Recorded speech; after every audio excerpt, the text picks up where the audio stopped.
Class first और second के लिए हिंदी व्याकरण की क्लास है, जिसके अंदर आज का टॉपिक है अपने पास में वर्ण और वर्णमाला की। सबसे पहले एक बात आती है चैप्टर के नेम से कि वर्ण क्या होता है और वर्णमाला क्या होती है। तो सबसे पहले शब्दों को बोलते समय हमारे मुख से जो भी ध्वनि निकलती है वो उसे अपन क्या कहते हैं, वर्ण कहते हैं। जो भी अपन बोल रहे हैं, जो भी अपने मुख से जो स्वर निकल रहा है तो उसको अपन क्या कहेंगे, वर्ण कहेंगे।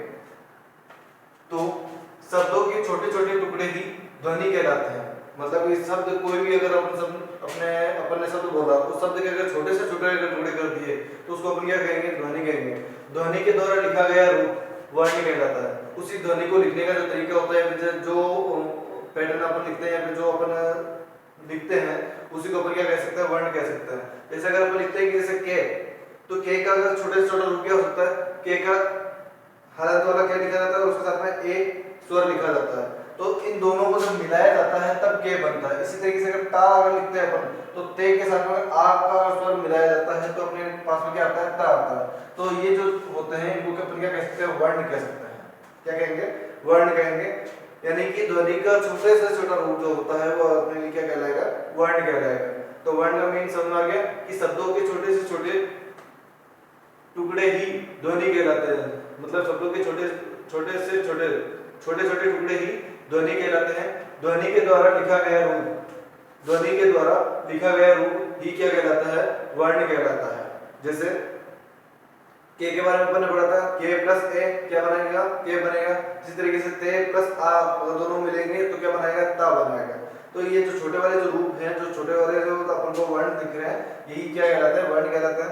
अब आती है बात वर्णमाला की कि वर्णमाला किसे कहते हैं। तो वर्णमाला का मींस क्या होता है कि वर्णों को उनके क्रम में लिखना ही क्या कहलाता है, वर्णमाला कहलाता है। क्योंकि अपन जो भी अपन बचपन से पढ़ते आ रहे हैं कि जो भी अपन वर्ण पढ़ते हैं, जैसे स्वर पढ़ो या फिर व्यंजन अपन पढ़ते हैं, स्वर पढ़ते हैं या फिर व्यंजन पढ़ते हैं, तो उनको एक क्रम में लिखा जाता है, एक सीरीज के अंदर लिखा जाता है कि सबसे पहले जैसे के आता है, फिर खे आता है, फिर गे आता है, फिर घे आता है, फिर ड़े आता है। जो भी आता है इस तरीके से जो भी उनकी सीरीज होती है उसी को अपन क्या कहते हैं, वर्णमाला कहते हैं। वर्णमाला, माला का मींस क्या होता है कि कोई सीरीज, कोई उसकी श्रृंखला। तो वर्णमाला क्या होगी, वर्णों की श्रृंखला, वर्णों की सीरीज को अपन क्या कहेंगे, वर्णमाला कहेंगे। तो वर्णों को उनके क्रम में लिखना ही क्या कहलाता है, वर्णमाला कहलाता है। हिंदी वर्णमाला को दो भागों में बांटा गया है, स्वर और व्यंजन।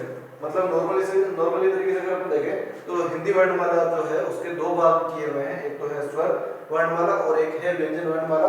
तो स्वर वर्णमाला का मींस क्या होता है, जिसके अंदर स्वरों को लिखा जाता है, और जो व्यंजन वर्णमाला होता है जिसके अंदर व्यंजनों को लिखा जाता है।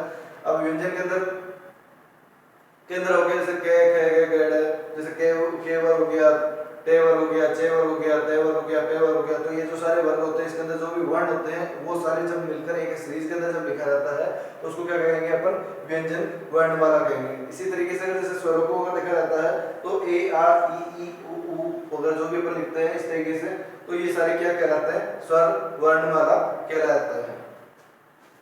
अब इसी के बाद अगर अपन देखें तो सबसे पहले नंबर आती है स्वर कि स्वर क्या होता है। तो सबसे पहले अगर अपन देखें जो बिना किसी सहायता के अगर बोले जाते हैं उन्हें स्वर कहते हैं।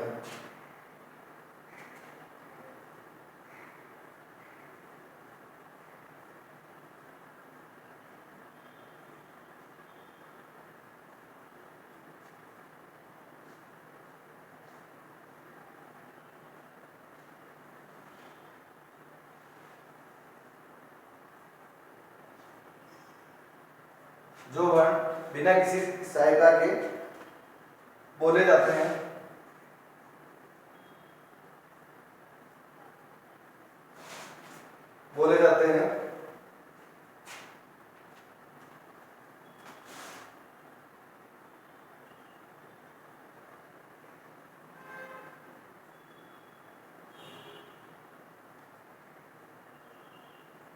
स्वर कहलाते हैं। वापस देखेंगे, जो वर्ण बिना किसी सहायता के बोले जाते हैं उन्हें क्या कहते हैं, स्वर कहते हैं। अब आती बात स्वर कितने प्रकार के होते हैं। तो स्वर मुख्यतः 11 होते हैं।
हिंदी वर्णमाला के अंदर जो स्वर होते हैं वो मुख्यतः 11 होते हैं। ए, आ, ई, ऊ, रे रेसी वाला, ए, आई, ओ, औ। ये टोटल 11 स्वर होते हैं। इसी तरीके से अगर अपन व्यंजन देखें,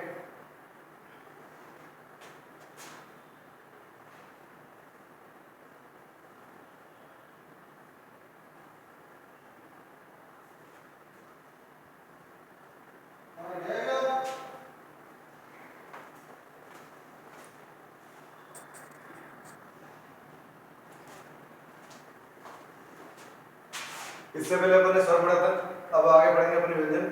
हिंदी वर्णमाला में कुल 35 व्यंजन होते हैं। कुल 35 व्यंजन होते हैं और स्वर जो होते हैं टोटल 11 होते हैं।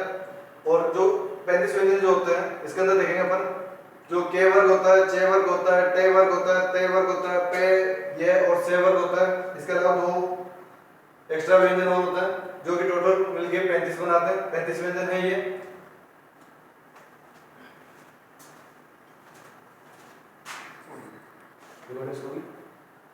हाँ, अब देखेंगे अपन जैसे हिंदी वर्णमाला के अंदर कुल 35 व्यंजन होते हैं जिसके अंदर अलग अलग वर्ग बनाए गए हैं 35 व्यंजनों का। अपन देखते हैं सबसे पहले जैसे के वर्ग है, तो के वर्ग के अंदर टोटल अपन के पास 5 व्यंजन हैं, जैसे के, गे, घे और ड़।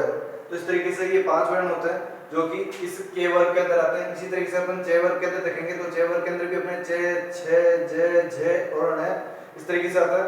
इसी तरीके से अपन टे वर्ग में अगर देखते हैं तो टे, ठे, डे, ढे, ण और ते वर्ग ते, थे, द, ध, न, इसके अंदर भी 5 व्यंजन है अपने पास में। और पे वर्ग के अंदर भी देखते हैं तो अपन पे, फे, ब, भ, म, ये भी अपने इसके अंदर 5 व्यंजन है। और ये वर्ग के अंदर देखते हैं तो ये के अंदर अपने टोटल 4 व्यंजन रखे हैं, य, र, ड और वे। और से वर्ग के अंदर भी अपने 4 है, तो से और है। इसके अलावा अपन ड और ढ, ये 2 जो व्यंजन है ये एक्स्ट्रा व्यंजन रखे हैं। ये कुल मिला के 35 व्यंजन बनाते हैं। इस तरीके से अगर अपन देखते हैं कि इस पूरी श्रृंखला को या फिर इसको लिखने का जो तरीका होता है, जिसके पर एक के बाद में एक जो इसकी जो चेन बनी हुई है, इसी को अपन क्या कह सकते हैं, व्यंजन की वर्णमाला अपन कह सकते हैं। और इन्हीं स्वरों को और व्यंजनों को जब आपस में मिलाया जाता है तो इससे अपने वर्ण बनते हैं। और वर्ण बन 2 या 2 से ज्यादा वर्ण मिलकर एक शब्द बनाते हैं और शब्द मिलकर एक वाक्य बनाते हैं। और इसी तरीके से अपने जो विचारों का जो आदान प्रदान है इन्हीं वर्णों की मदद से, इन्हीं स्वरों और व्यंजनों की मदद से हो पाता है। हाँ, इसका आगे देखेंगे अपन संयुक्त व्यंजन।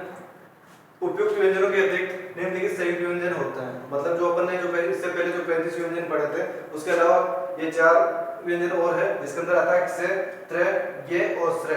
ये 4 व्यंजन ऐसे हैं जो कि संयुक्त व्यंजन है। क्योंकि इनको संयुक्त व्यंजन इसलिए बोला जाता है क्योंकि ये 2 व्यंजनों को जब आपस में मिलाया जाता है तो इस वजह से ये तीनों, ये जो 4 व्यंजन है वो बनते हैं। जैसे अगर अपन देखते हैं जैसे क्षय, तो क्षय जो है क्षय को बनाने के लिए इसके अंदर के और से षटकोण वाला, इन दोनों जो आपस में जोड़ दिया जाता है तो अपन के क्षय त्रिय वाला बनता है। इसी तरीके से अगर अपन देखें जैसे त्रय, तो त्रय का मतलब जैसे त्रय को बनाने के लिए अपन को त्रय तलवार वाला और है रस्सी वाला, जब इन दोनों को आपस में जब मिलाया जाता है तो त्रय मतलब त्रिकोण वाला जो त्रय होता है वो बनता है। इसी तरीके से जैसे गे यानी वाला जो होता है उसमें गे को बनाने के लिए जे और ण, इन दोनों को जब आपस में जब मिक्स कर दिया जाता है तब अपने ये बनता है। और इस तरीके से अगर अपन श्रेय का देखें, श्रेय मतलब जो श्री वगैरह का जो अपन लिखते हैं तो उसको बनाने के लिए अपन को से वाला और रे रस्सी वाला को जब आपस में मिला दिया जाता है तो श्रेय बनाता है। तो इस वजह से इसको अपन क्या कहते हैं, संयुक्त व्यंजन कहते हैं। 35 व्यंजन अलग होते हैं और उसके अलावा जो ये 4 व्यंजन है इनको संयुक्त व्यंजन कहा जाता है।